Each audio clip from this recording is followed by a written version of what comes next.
हाँ भाई, तो चले, तो सॉलिड स्टेट फिजिक्स की 3 यूनिट हो चुकी है। आज अपन स्टार्ट करेंगे यूनिट नंबर 4। तो यूनिट नंबर 4 बेटा 2 पार्ट में है। पार्ट ए लिखो, विद्युत चालकता। विद्युत चालकता पहला part, electric conductivity. Electric conductivity, electric conductivity. तो बताओ पहला पार्ट तो पढ़ेंगे अपन विद्युत चालकता, इलेक्ट्रिक कंडक्टिविटी, और दूसरा पार्ट अपन पढ़ेंगे अतिचालक, सुपर कंडक्टिविटी। बहुत शानदार यूनिट है। तो स्टार्ट करते हैं। बताओ तो सबसे पहले पार्ट ए स्टार्ट किया अपन ने, विद्युत चालकता, इलेक्ट्रिक कंडक्टिविटी। तो बताओ विद्युत चालकता या इलेक्ट्रिक कंडक्टिविटी, या यूं बोले इलेक्ट्रिक करंट, विद्युत धारा किनमें प्रवाहित होती है? बताओ। विद्युत चालकता नाम आते ही, इलेक्ट्रिक कंडक्टिविटी नाम आते ही अपने माइंड में कौन से पदार्थ आते हैं, कौन से सब्सटेंस माइंड में आते हैं? जल्दी बताओ,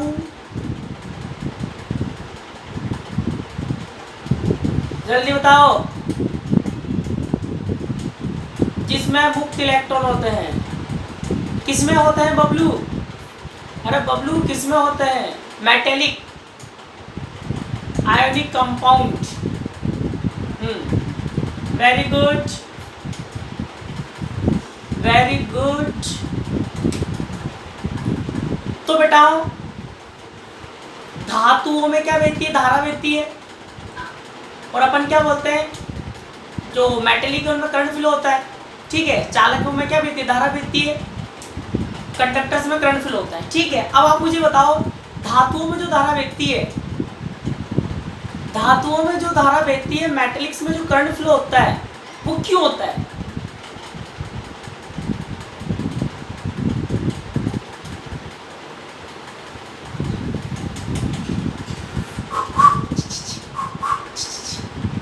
बताओ, धातुओं में धारा क्यों प्रवाहित होती है, मेटल्स में करंट क्यों फ्लो होता है? क्या रीजन है? जल्दी बताओ। मुक्त इलेक्ट्रॉन के कारण। वेरी गुड बेटा, वेरी गुड। हाँ, इसे सबको रिप्लाई करना है, सबको रिप्लाई करना है। इलेक्ट्रॉन पाए जाते हैं। वेरी गुड, वेरी गुड बेटा। क्या 3 ही बच्चे पढ़ रहे हैं क्लास में? है 3 ही हो क्या तुम? मुक्त इलेक्ट्रॉन कारण। Very good. टाइप करने में आलस आ रहा है, हद है यार, टाइप नहीं हो रहा तुमसे। हैं वो से सोच रहे सर कौन टाइप करे, मार तो उंगलियां दुबरी चे, उंगलियां दर्द करने लगी, कौन टाइप करे मैं? तो बेटा आप कह रहे हो इलेक्ट्रॉन पाया जाता है, ठीक है। अब बताओ, ध्यान सुनना बिल्कुल। आपको कैसे पता, अरे आपको कैसे पता धातु में मुक्त इलेक्ट्रॉन पाया जाता है? देखें क्या?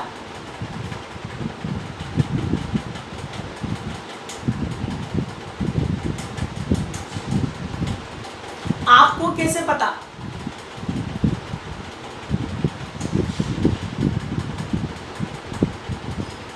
ये क्वेश्चन मैं आपसे कर रहा हूं। चलो अपनी तो घर वाली बात है,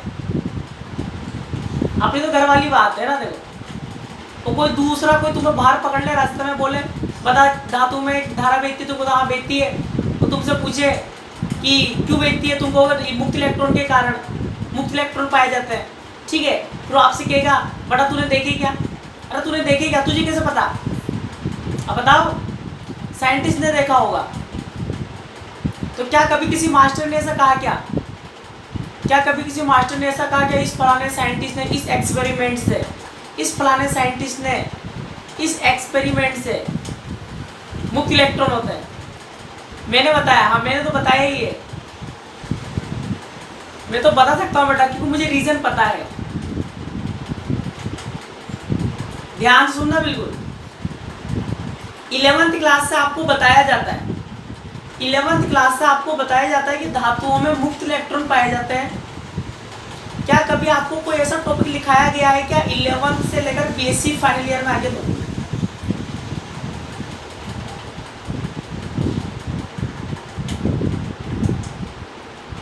11th से लेकर बीएससी फाइनल ईयर में आप आ चुके हो, क्या कभी ऐसा टॉपिक आपने पढ़ा है क्या? इस प्रयोग से यह सिद्ध होता है कि धातुओं में मुक्त इलेक्ट्रॉन पाए जाते हैं, या ये अतः स्पष्ट है कि धातुओं में मुक्त इलेक्ट्रॉन पाए जाते हैं? सुनो ध्यान से, सुनो बिल्कुल ध्यान सुनना। तो बड़ा आज तक कोई ऐसा एक्सपेरिमेंट नहीं हुआ जिससे धातुओं में इलेक्ट्रॉन की, जिसमें धातुओं की इलेक्ट्रॉन की उपस्थिति का पता लगाया गया, जिसमें धातुओं की इलेक्ट्रॉन की उपस्थिति का पता लगाया गया। ठीक है, फिर आप यूँ कहोगे कि सर फिर कैसे बोलते हैं कि धातुओं में मुक्त इलेक्ट्रॉन पाए जाते हैं? तो बेटा उसके लिए दो साइंटिस्ट हैं। मैंने आपको जो बच्चा 12th से पढ़ रहा है उसको लिखा है 12th क्लास में बताया था, तो डायरेक्ट फाइनल ईयर में काम आता है। सुनो, तो बेटा दो साइंटिस्ट थे, लॉरेंज और ड्रूडे। लॉरेंज और ड्रूडे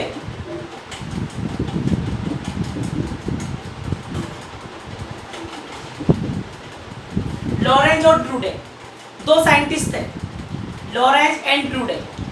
तो लॉरेंज और ड्रूडे ने सोचा कि कुछ पदार्थ ऐसे होते हैं जिनमें धारा बहती है, और कुछ पदार्थ ऐसे होते हैं जिनमें नगण्य मान की धारा बहती है, कम धारा बहती है, मतलब धारा नहीं बहती है। तो उन्होंने सोचा यार कि ऐसा क्या है इन पदार्थों में, मतलब ये मार्कर प्लास्टिक का है, प्लास्टिक का मार्कर है, इसमें धारा नहीं बहेगी, 220 वोल्ट की बात कर रहा हूँ, धारा नहीं बहेगी, ठीक है। और लोहा हुआ, तांबा हुआ, इनमें धारा बहेगी। इनमें अंतर क्या है? कुछ पदार्थ ऐसे हैं, कुछ सब्सटेंस ऐसे जिनमें करंट फ्लो हो रहा है, कुछ ऐसे जिनमें करंट फ्लो नहीं हो रहा है। उन्होंने कहा कुछ ना कुछ तो अंतर है, कुछ ना कुछ तो इनकी संरचना में, इनके स्ट्रक्चर में अंतर है। तो ऐसे बेटा कई सारे मॉडल आए जिन्होंने ये साबित करना चाहा कि धातुओं में धारा बहती है हमारे मॉडल के कारण। अलग अलग साइंटिस्ट आए, मतलब ठीक है। तो सबसे सफलतापूर्वक मॉडल किसका माना जाता है? लॉरेंज और ड्रूडे का। सबसे सफलतापूर्वक जो मॉडल था वो किसका माना जाता है? लॉरेंज और ड्रूडे का। इसीलिए इन्होंने बताया था कि धातु में क्या पाया जाता है? मुक्त इलेक्ट्रॉन। मैं बताऊंगा इनका मॉडल क्या है, ठीक है। तो बेटा मॉडल वही आगे जाएगा जो घटनाओं की व्याख्या कर देगा। अब इसे आपको पता है कि शुरू में डाल्टन ने बोला था, हाँ, तो शुरू में डाल्टन ने बोला था कि भाई पदार्थ छोटे छोटे कणों से मिलकर बना होता है। पदार्थ छोटे छोटे कणों से मिलकर बना हुआ होता है, जिसको अपन क्या बोलते हैं? परमाणु। अब जैसे परमाणु आया तो अलग अलग साइंटिस्ट आ गए, अलग अलग क्या है साइंटिस्ट है कि परमाणु में क्या माल मसाला है, परमाणु में क्या माल मसाला है, ठीक है। सबसे कौन आया? थॉमसन आया। थॉमसन का भी परमाणु गोल है और उसमें अलग अलग ऐसे तरबूज के बीच का इलेक्ट्रॉन बटे हुए हैं, ठीक है। उसका अपना मॉडल दिया, ठीक है। तो फिर कौन आया उसके बाद? सबसे पहले थॉमसन आया, थॉमसन को साइड करा। कौन आया फिर? रदरफोर्ड आगे? नहीं, चल ऐसा नहीं है। उसने कहा भी परमाणु के केंद्र में नाभिक होता है, इसके चारों इलेक्ट्रॉन क्या करते हैं? चक्कर लगाता है, ठीक है। फिर उसके बाद कौन आया? बोर आया। बोर ने कहा चल साइड, ऐसा भी नहीं है, ठीक है। फिर बोर ने अपना परमाणु मॉडल दिया। फिर उसके बाद कौन आया? सोमरफील्ड आया। सोमरफील्ड ने अपना परमाणु मॉडल दिया, ठीक है। तो बेटा ऐसे करके अलग अलग मॉडल आते हैं, और जिसका मॉडल ज़्यादा घटनाओं की व्याख्या कर देता है, वो मॉडल आगे तक चलता है। तो अभी तक सबसे सफलतापूर्वक मॉडल कौन कौन से माने जाते हैं परमाणु को लेकर? बोर का और सोमरफील्ड का। और अपने फिजिक्स में किसका चलता है? बोर का चलता है। बाकी केमिस्ट्री में चलता है सोमरफील्ड का। तो ऐसे ही धातुओं में क्या बहती है? धारा बहती है। धातुओं में धारा क्यों बहती है, इसको बताने के लिए अलग अलग मॉडल प्रस्तुत किए गए, जिसमें से सबसे सफलतापूर्वक मॉडल किसका था? लॉरेंज और ड्रूडे का। तो लॉरेंज और ड्रूडे ने दिया मुक्त इलेक्ट्रॉन मॉडल। किसका था ये? मुक्त इलेक्ट्रॉन मॉडल। किसका था? फ्री इलेक्ट्रॉन मॉडल है किसका? लॉरेंज एंड ड्रूडे का। तो पहले अपन समझेंगे लॉरेंज एंड ड्रूडे का मॉडल क्या है, फिर आगे चलेंगे। तो लॉरेंज और ड्रूडे ने क्या बोला? लॉरेंज और ड्रूडे ने बोला कि भाई धातुओं में धारा बहती है तो उनकी संरचना कुछ ऐसी होती है। कैसी होती है? ऐसी। इधर क्या बोला उन्होंने?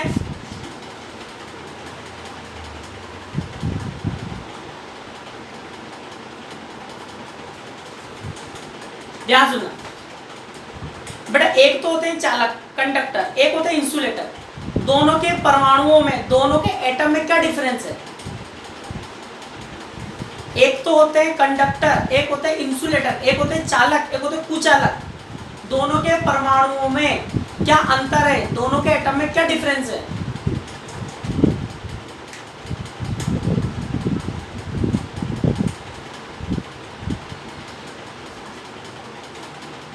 बताओ।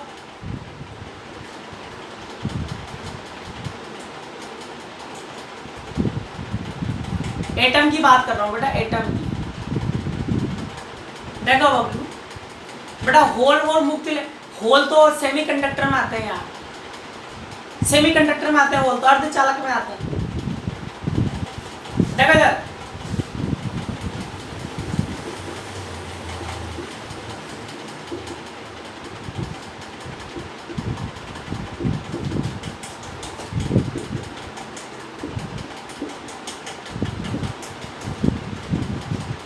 देखो ये है चालक का, कंडक्टर का एटम ऐसा होता है,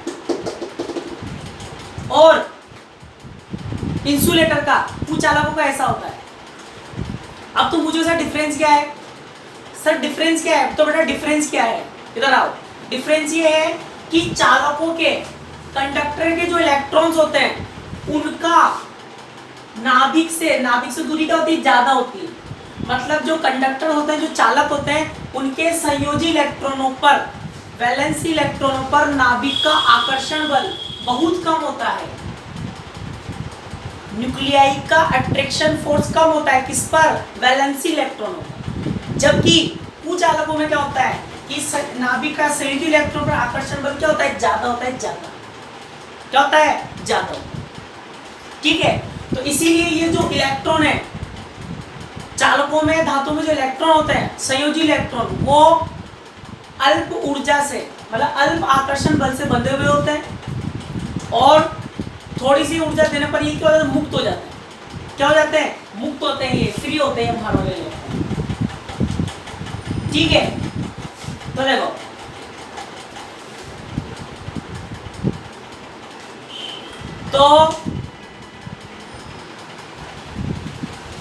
तो मुक्त इलेक्ट्रॉन मॉडल क्या बोल रहा है? मुक्त इलेक्ट्रॉन मॉडल ये बोल रहा है कि धातुओं में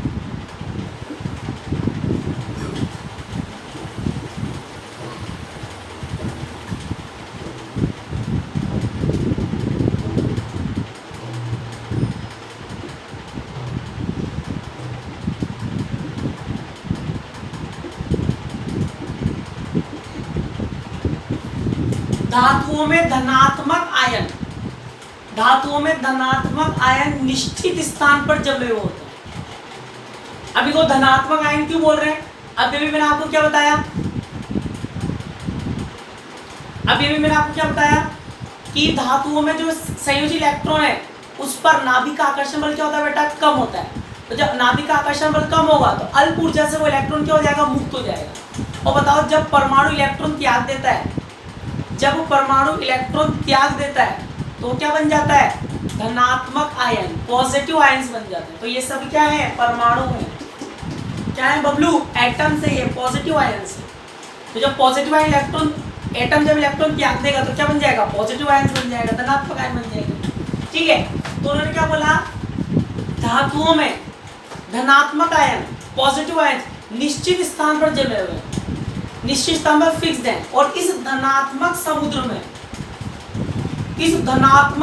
में, समुद्र क्यों बोल रहे हैं?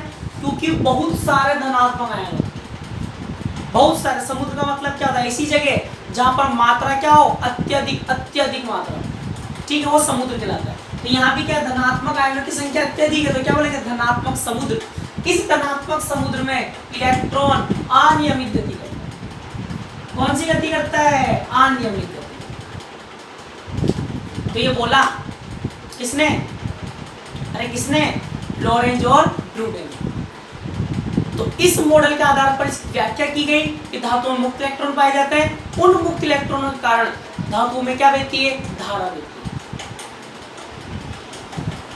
तो क्या दोबारा सुन लो, लॉरेंज और ड्रूडे ने धातुओं में विद्युत की चालकता को पता लगाने के लिए एक मॉडल का प्रतिपादन किया, जिसको अपन क्या बोलते हैं? मुक्त इलेक्ट्रॉन मॉडल बोलते हैं। अगले लाइन से, मुक्त इलेक्ट्रॉन मॉडल के आधार पर धनात्मक आयन निश्चित स्थान पर जमे हुए होते हैं। इस धनात्मक समुद्र में इलेक्ट्रॉन अनियमित गति करते हैं, यादृच्छिक गति करते हैं, रैंडम मोशन करते हैं, ठीक है।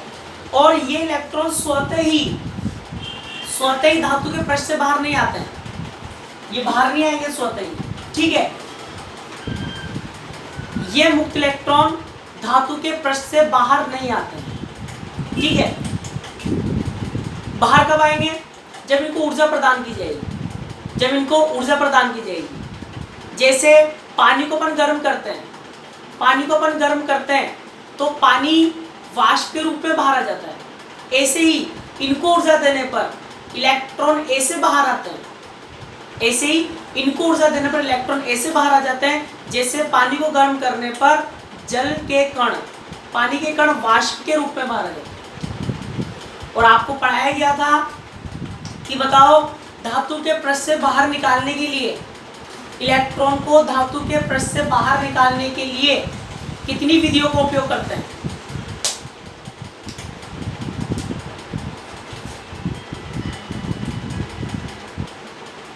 हेलो, हाँ बेटा बोल। हाँ बोल। अभी बेटा अभी क्लास में हूँ या मैं 7 बजे फोन करूँ तेरे को? है ना, मैं कॉल लगा लूँगा, ठीक है बेटा।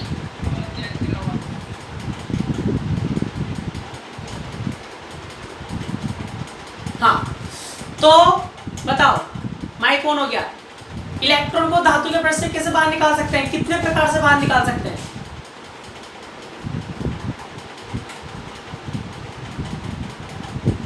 बोलो बबलू। 3, very good. कौन कौन से बेटा? 3 बताया था आपको, कौन कौन से? उष्मा देकर, वेरी गुड। दूसरा,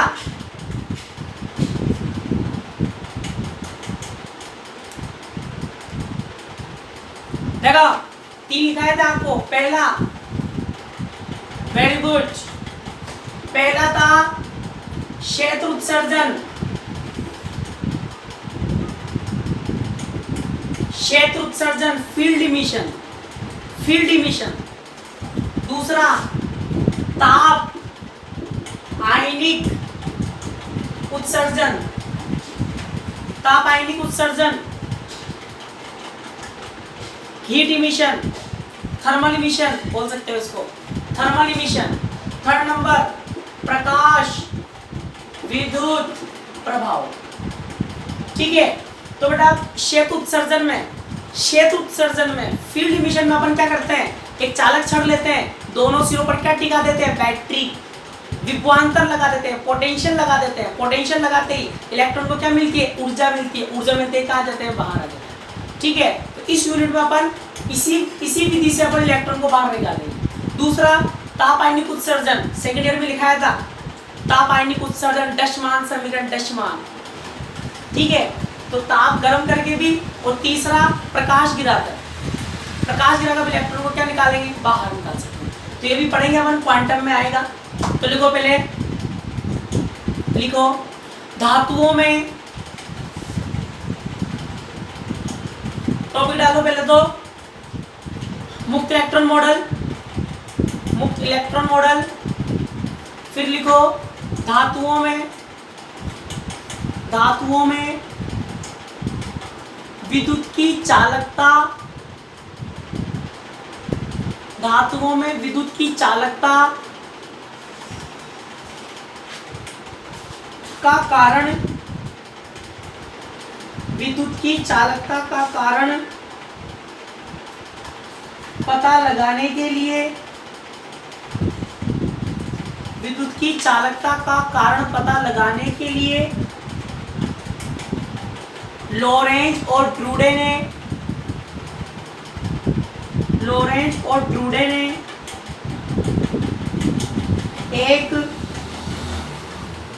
एक मॉडल का प्रतिपादन किया। एक मॉडल का प्रतिपादन किया जिसे